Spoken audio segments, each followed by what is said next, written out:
والصلاة والسلام على سید الانبیاء والمرسلین وعلى آلہ واصحابہ وازواجہ وذریتہ اجمعین،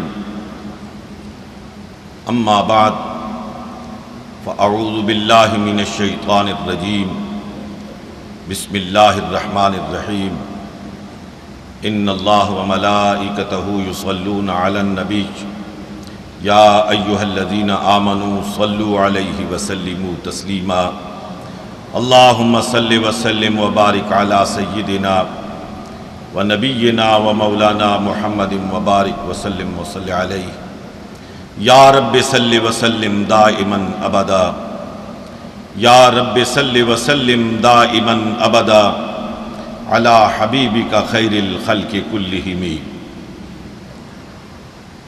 خواتین و حضرات، رمضان المبارک کا آخری عشرہ گزر رہا ہے۔ رحمت کا، مغفرت کا عشرہ ہم گزار چکے، وآخرہ عتق من النار، جہنم سے آزادی کا عشرہ اب گزار رہے ہیں۔ خوش قسمت ہیں وہ مسلمان، لائق رشک ہیں وہ مسلمان جنہوں نے اس ماہ مقدس کی ساعتوں میں اللہ کی تکبیر و تقدیس بیان کی، تسبیح و تہلیل کی، اپنے آقا و مولا جناب محمد الرسول اللہ صلی اللہ علیہ وآلہ وسلم کی بارگاہ اقدس میں درود و سلام کی سوغات پیش کی، تطہیر نفس کی، تزکیہ قلوب کی دولت سے مالا مال ہوئے اور خوشنودی رب تعالیٰ کے مستحق ٹھہرائے گئے۔ ہم سب کے آقا و مولا تاجدار مدنی جناب محمد الرسول اللہ صلی اللہ علیہ وآلہ وسلم مسجد میں داخل ہوئے، منبر کی پہلی سیڑھی پہ قدم رکھا،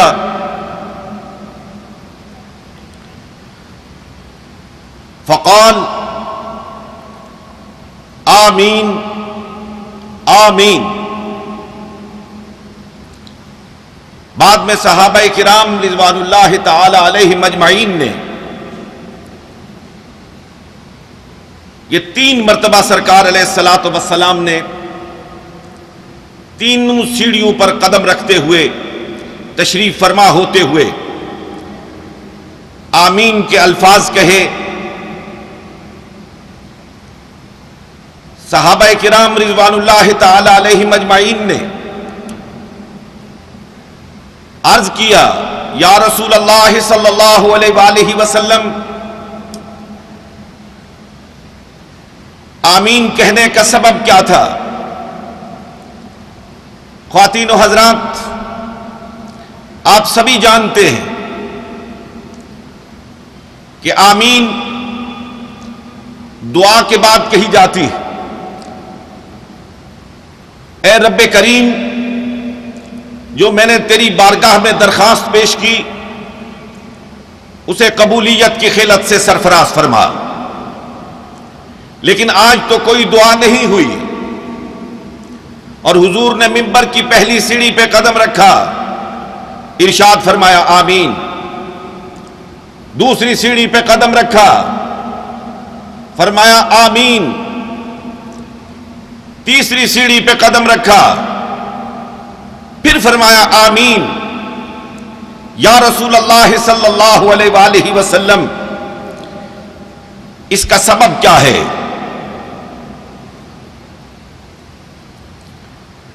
حضور علیہ الصلوۃ والسلام نے ارشاد فرمایا کہ جب میں نے منبر کی پہلی سیڑھی پہ قدم رکھا تو اس وقت جبریل امین یہ دعا کر رہے تھے کہ اے اللہ اس شخص کو جہنم میں داخل فرما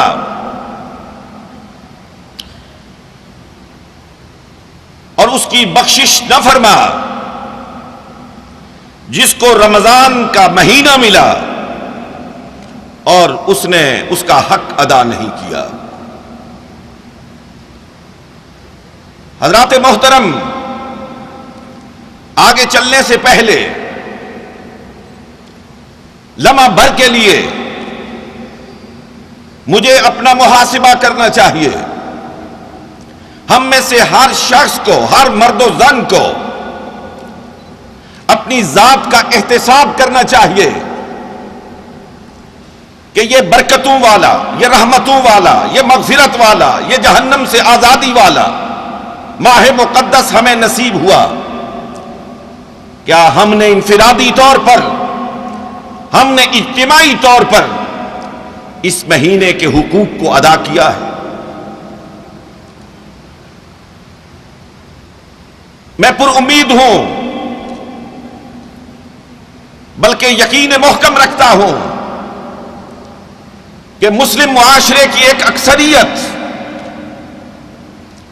ایک بہت بڑی اکثریت اللہ کی رضا کے لیے، اپنے آقا و مولا جناب محمد الرسول اللہ صلی اللہ علیہ وسلم کی خوشنودی کے لیے رمضان المبارک کے روزے رکھتی ہے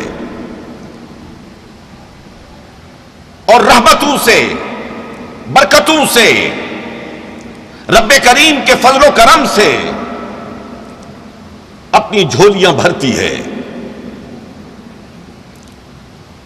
میں صرف ایک جملے میں یہ دعائیہ کلمات عرض کرنا چاہتا ہوں اور آپ سب سے آمین کے لیے درخواست کرنا چاہتا ہوں کہ اگر مجھ جیسا کوئی گناہگار جس سے رمضان کے روزوں میں کوئی کوتاہی واقع ہو گئی ہے، جو رمضان کے مہینے کا صحیح طور پر حق ادا نہیں کر سکا ہے، وہ مرد ہے یا خاتون ہے، اے اللہ وہ نیک بندے، وہ مخلص بندے، وہ عبادت گزار بندے، وہ تزکیہ اور تصفیہ والے بندے جنہوں نے روزہ بھی رکھا، جنہوں نے قیام اللیل بھی کیا، مولا ان کی عبادتوں کے صدقے ہمارے ان ٹوٹے پھوٹے روزوں کو بھی قبولیت کی خلت سے سرفراز فرما دے۔ حضور علیہ الصلوۃ والسلام نے دوسری سیڑھی پہ قدم رکھتے ہوئے پھر ارشاد فرمایا آمین، اور اس کی وجہ سرکار علیہ الصلوۃ والسلام نے یہ بیان فرمائی کہ اس وقت جبریل امین یہ دعا کر رہے تھے کہ رب کریم اس شخص کو جہنم میں داخل کر، رب کریم اس شخص کی مغفرت نہ فرما جس کو بوڑھے والدین ملے اور وہ ان کی خوشنودی حاصل نہیں کر سکا۔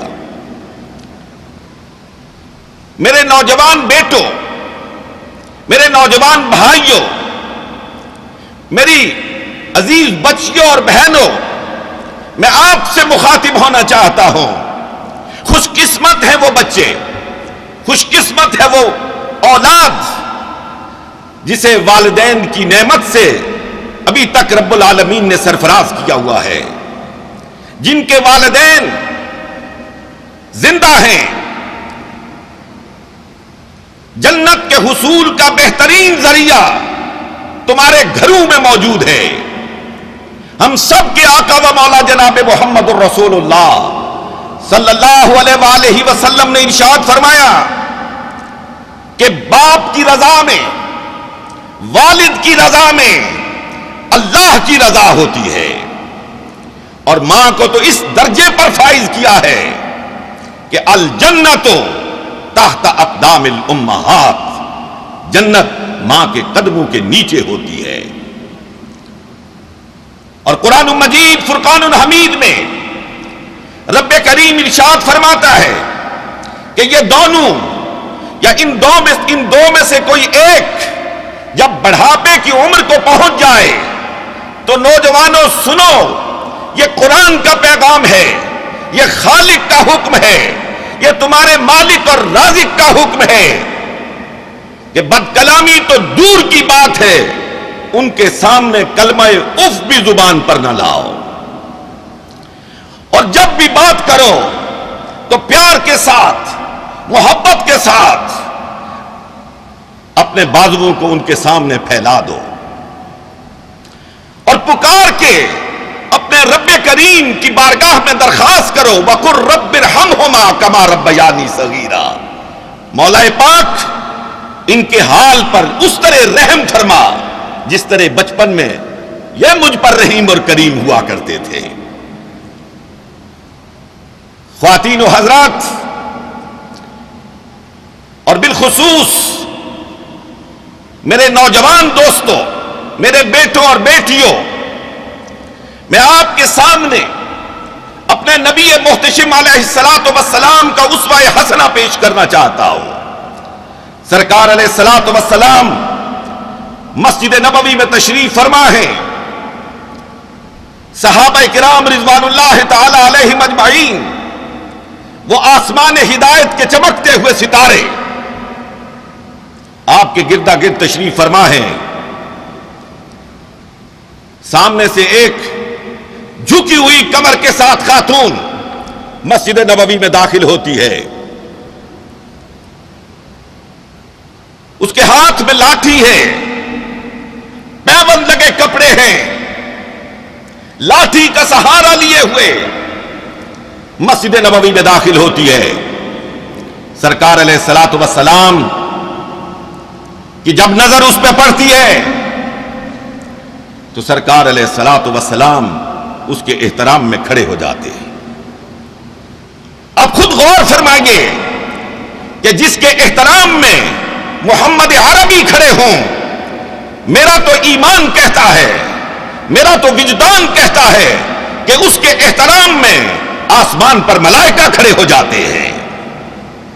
حضور علیہ الصلوۃ والسلام اپنے مبارک کندھوں پر پڑی ہوئی چادر کو، وہ چادر جس کو پیار سے قرآن مجید فرقان الحمید یا ایھا المزمل کہتا ہے، وہ چادر مبارک جس کو قرآن مجید فرقان الحمید پیار سے یا ایھا المدثر فرماتا ہے، اس کو اتارتے ہیں، زمین پر بچھاتے ہیں اور ارشاد فرماتے ہیں آپ اس پر تشریف رکھیے۔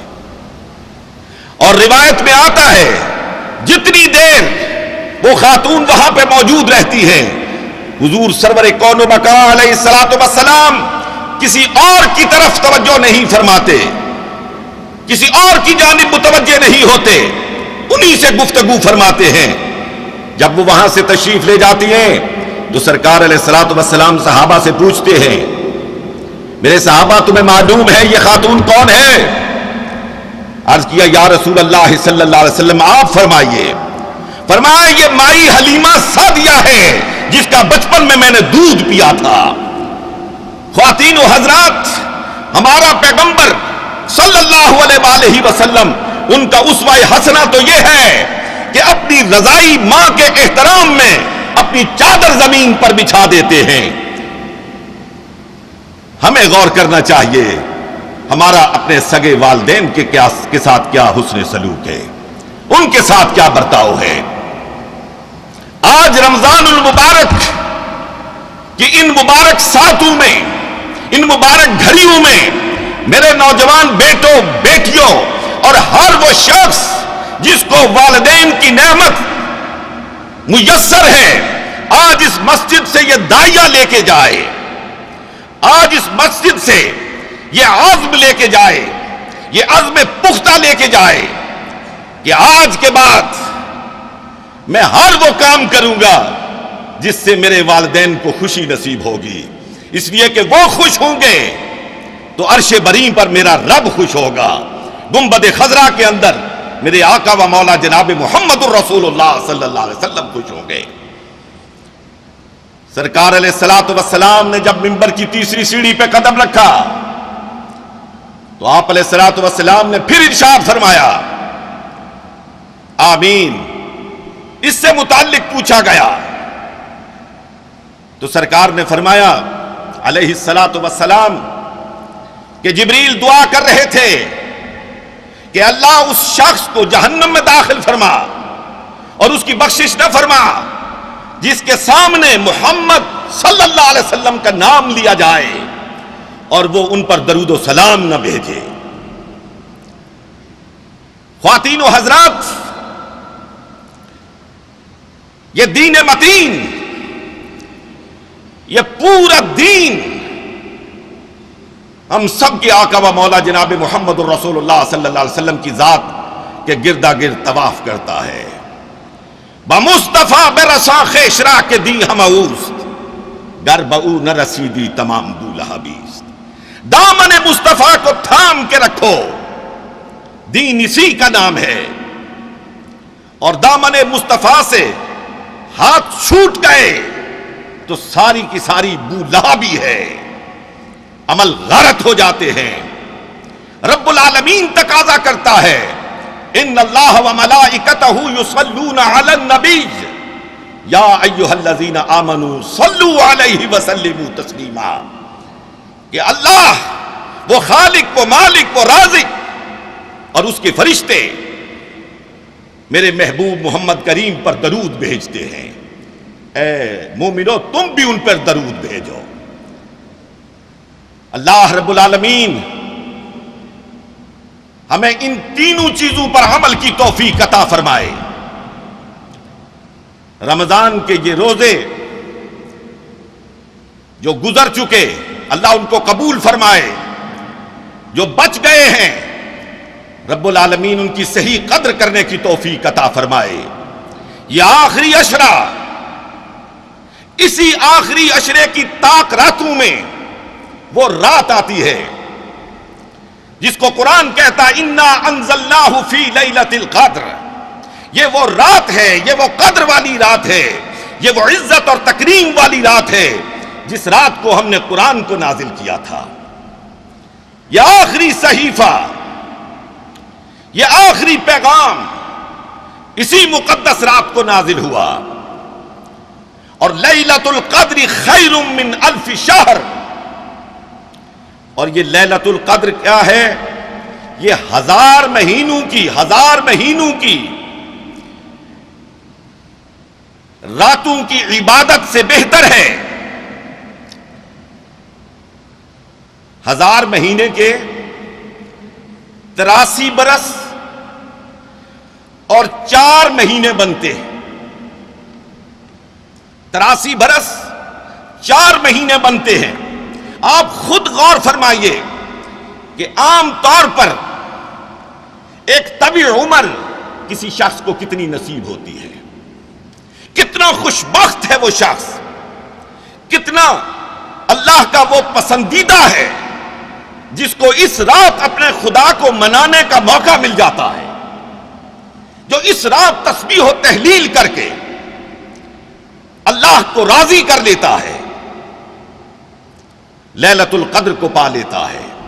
ہم سب کے آقا و مولا جناب محمد الرسول اللہ صلی اللہ علیہ وآلہ وسلم یوں تو سارا مہینہ عبادت و ریاضت میں گزارتے تھے، لیکن آخری 10 راتیں تو یہ انتہائی مشقت کی ہوتی تھی۔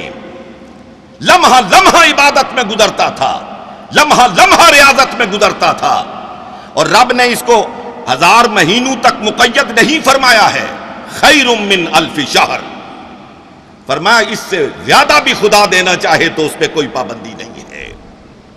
تنزل الملائکۃ والروح فیہا باذن ربہم من کل امر۔ روایت میں آتا ہے کہ اس رات جبریل امین فرشتوں کے ایک جمع غفیر کے ساتھ دنیا میں تشریف فرما ہوتے ہیں، اور محمد الرسول اللہ صلی اللہ علیہ وسلم کے غلاموں کے لیے دعا کرتے ہیں۔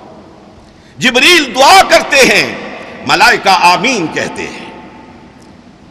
اللہ ہمیں وہ رات نصیب فرمائے اور ہم اس کیفیت میں ہوں، ہم پر وہ پرسوز کیفیت ہو، ہم اس وقت اس دل درد مند کے ساتھ ہوں، ہم اس وقت ایسے خشوع اور خضوع کی کیفیت میں ہوں کہ جبریل امین کی دعا ہم میں سے ہر ایک کے لیے ہو، اور ہم میں سے ہر ایک کے لیے ملائکہ آمین آمین پکار رہے ہوں۔ خواتین و حضرات، عید الفطر سے پہلے صدقۃ الفطر کی ادائیگی کا حکم دیا گیا ہے۔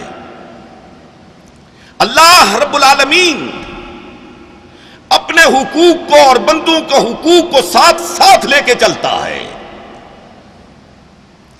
میرا رب، میرا مالک، میرا خالق اپنی مخلوق میں سے ہر ایک کو خوش دیکھنا چاہتا ہے۔ سید دو عالم صلی اللہ علیہ وآلہ وسلم، ایک روایت آپ کی خدمت میں عرض کرنا چاہتا ہوں۔ یہی عید الفطر کا موقع تھا،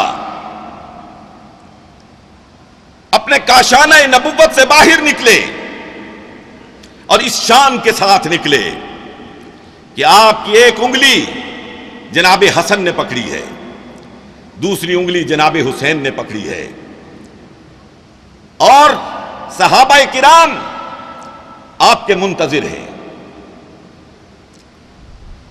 حضور سید دو عالم صلی اللہ علیہ وسلم جب باہر گلی میں تشریف لائے تو گلی کے ایک طرف سے رونے کی آواز آئی۔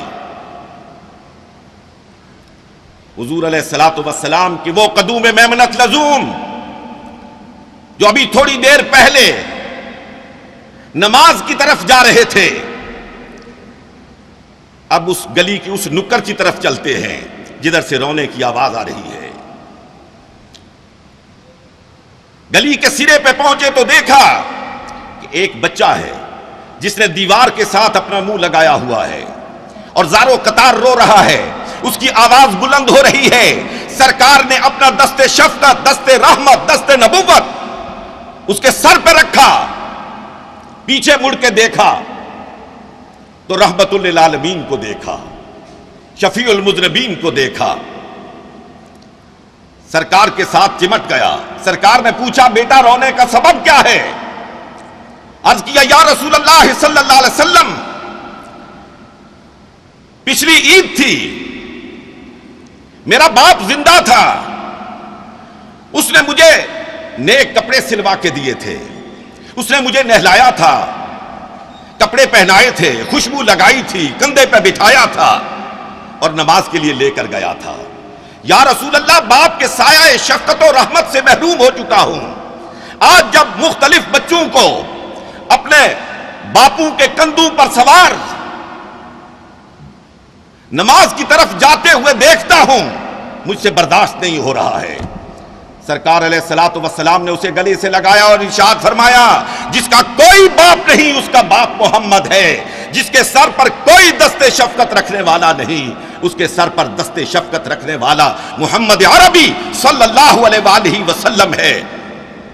بازو سے پکڑا، گھر لائے، حضرت عائشہ سے فرمایا عائشہ یہ دیکھو تمہارے لیے بیٹا لایا ہوں، فاطمہ یہ دیکھو تمہارے لیے بھائی لایا ہوں، اس کو نہلاؤ، اس کو کپڑے پہناؤ، اس کو خوشبو لگاؤ، یہ تیار ہوگا، ہم اس کے منتظر ہیں۔ یارو، جس کی انتظار عرش بری پر رب کائنات کرتا ہے، وہ آج زمین پر ایک یتیم بچے کا انتظار کر رہا ہے۔ بچے کو نہلایا گیا، خوشبو لگائی گئی، کپڑے پہنائے گئے، اور پھر اس چشم فلک پیر نے یہ منظر دیکھا کہ پھر سرکار کا شانہ نبوت سے باہر تشریف لاتے ہیں۔